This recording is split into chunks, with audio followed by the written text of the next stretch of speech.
Hey everyone, Michelle Giles with Zee Design and Build here, and I am sitting down with Erik Christenson, Zee's founder and visionaire, and we are going to be talking today about what home renovations require a permit.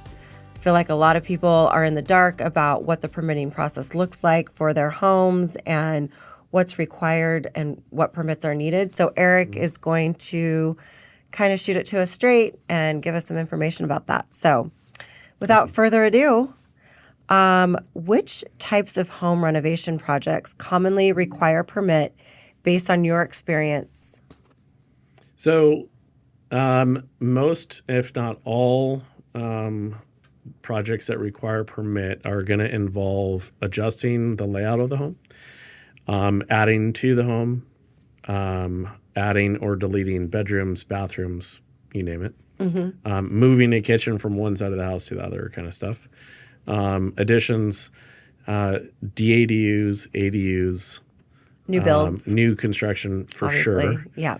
But when it comes to on the other end of this, it comes to what is not really required is going to be when we're doing like for like. If we're doing new flooring or we're doing new cabinets, countertops, though paint. Yeah. None of that is required by permit. I've actually, when we've done permits for several of the cities, we've come in, hey, this is the list that we're going to do, because we like to provide up front that to the cities and the counties. And then I've actually seen the techs that would take those permitting paperwork in and say, no, you don't need this, you don't need that. And those were the specifics that they cut out. They're like, you're doing cabinets, unless we're adding a new kitchen, you're not having, you're not doing anything new.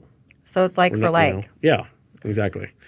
When it comes to new layouts, if you're adding a bathroom because your house only has one bathroom, two bathrooms, whatever, you're adding a master suite, you're taking away a bedroom, or you're adding additional square footage to your home.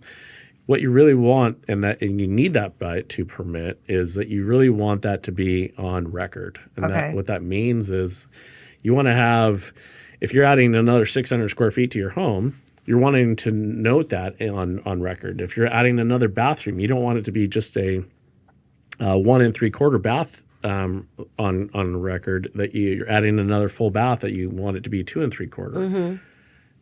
Because there's two parts to this. One is that if and when you decide to sell, the realtor who puts your house on the market cannot specifically say, hey, you have this 2 3/4 bathroom. Oh, okay. It's one of those things where if it's on record saying it's only 1 3/4, you have to sell it as 1 3/4. And so the permitting process is going to update those records and make it so it's viable. Yep. And it can be obviously Yep. shouted from the rooftops that, we added another bathroom. Okay. Yeah. That makes sense. So how does the permitting process typically impact the timeline of a home renovation project? So if we're specifically talking about home renovations and remodels versus new construction, home remodeling and renovation permitting takes a lot shorter of a period than new construction. Way, way shorter. Okay. But then it also, what the influence would be is then there's the next question of, are you adding square footage, or are you adding up, or are you just doing something to the specific size of the home? You're not adding square footage. You're not adding anything to the home. You're like knocking down a wall. Exactly. Yeah. So there's that next level of, then that would shrink it down to, if you were not messing with the square footage of the home, then that brings down the permitting way shorter too. Okay. So timeline-wise, and I can't speak for every city, and I can't speak for every county, and I couldn't say, hey, city of Seattle, city of Kirkland, whatever.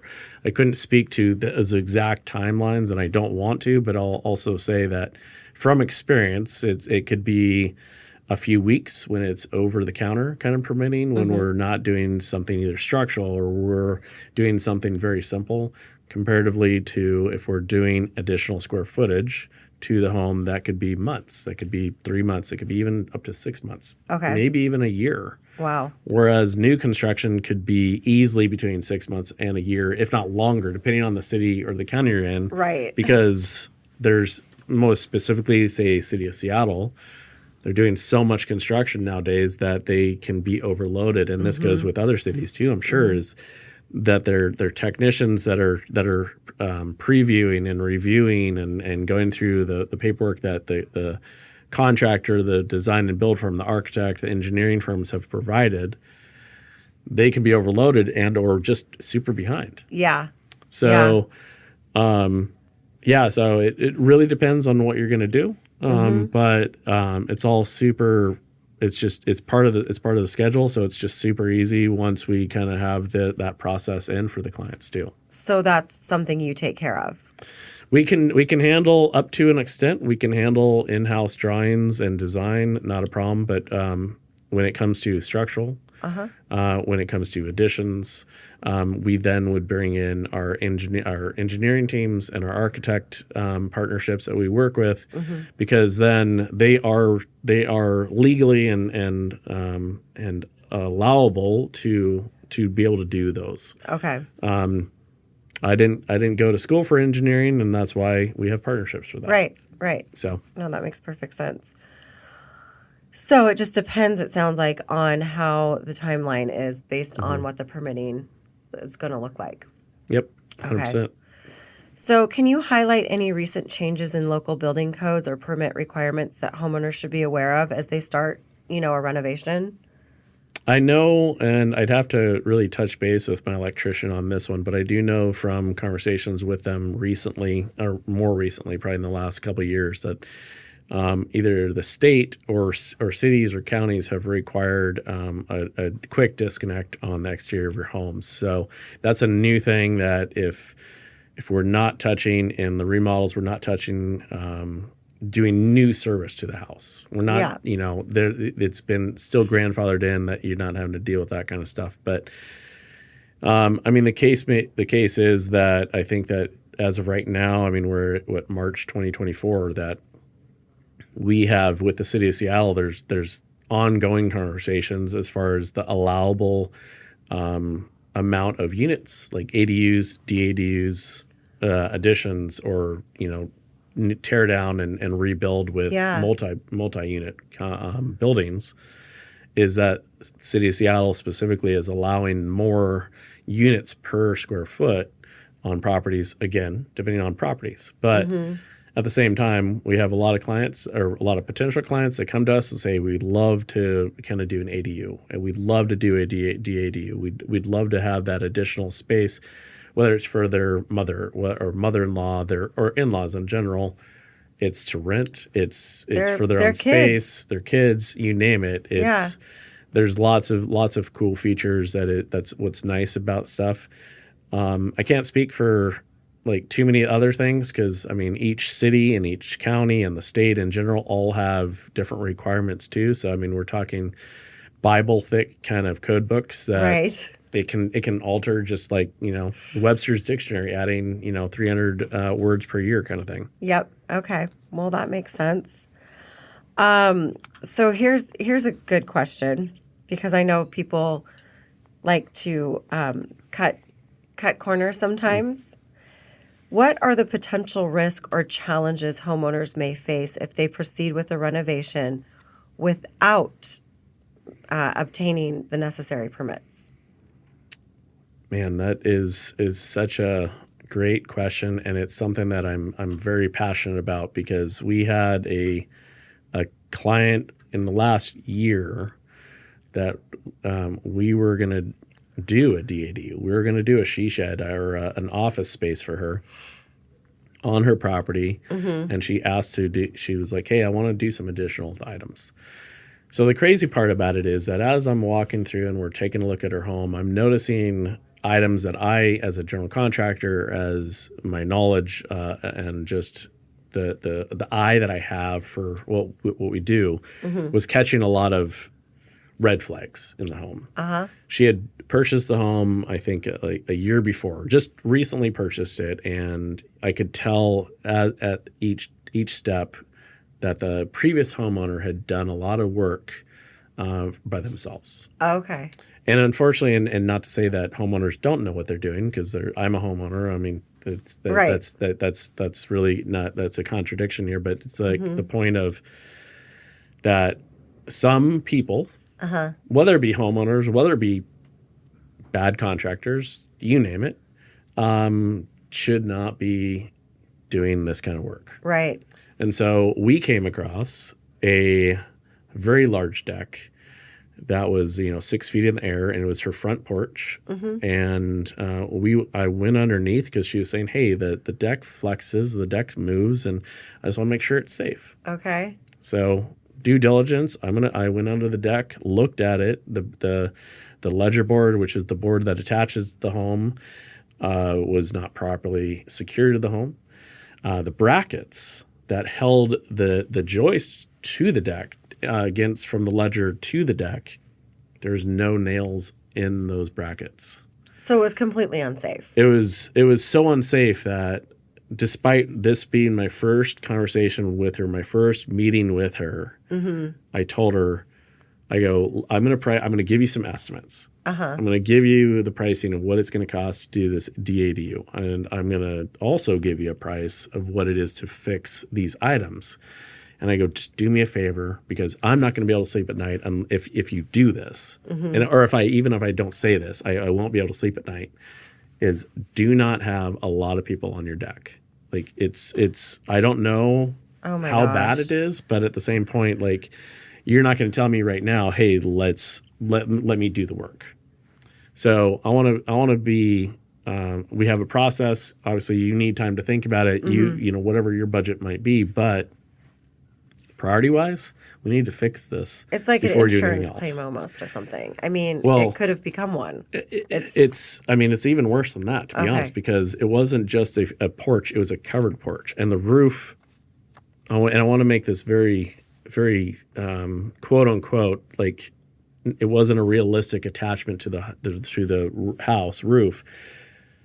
It was a very poor job that was done by people who didn't know what they were doing, and the roof wasn't fully attached to the house either. Wow. So there you have this thousands of pounds of vaulted ceiling roof above this porch that is not attached either. That not only could it be an insurance claim, but it could easily have been death. Oh, that is so scary. And those kinds of things, like even after I told her that, I was like, I don't feel comfortable, and I'm not going to sleep at night. I didn't sleep at night for like another week, just because I was worried about her before someone was going to be able to fix this. And after, what the end result happened to be the fact that we didn't do the DADU because of the work that we needed to do to secure the deck. Right. I mean, the other part of the deck that I didn't mention yet is the fact that there's supposed to be posts and proper bracketry that will hold up the other side of the deck. And this thing was being held up by 2x4s and just sitting on themselves. It was a death trap. It really was. And so when you have homes that you if you do the work and you know how to do the work, great, not a problem. This is not a conversation for you guys. It's the conversation for the people that either don't know enough, or hey, they watched too many of the DIY shows. They're like, oh, I can do this because they did it in an hour. Please don't touch the home. And at the same point, that front porch, because it's attached to the home, should have been permitted. It wasn't permitted. She bought the home back, a year and a half ago or 2 years ago, when the market was just so crazy that houses were maybe on the market for like 2 days. Yeah. That she waived inspections. I was just going to ask. There was unfortunately so much that outside of that deck, there was just a lot of other issues in the home that she's now had to pay out of pocket because the homeowner was terrible. Okay. Yeah. Got it. Scary. That is scary. So basically what you're saying is trust on you or the general contractor for what's going to need to be permitted. Like don't try to do that on your own. Yeah. I mean, so the other real purpose of permitting is that there's going to be inspections. Yeah.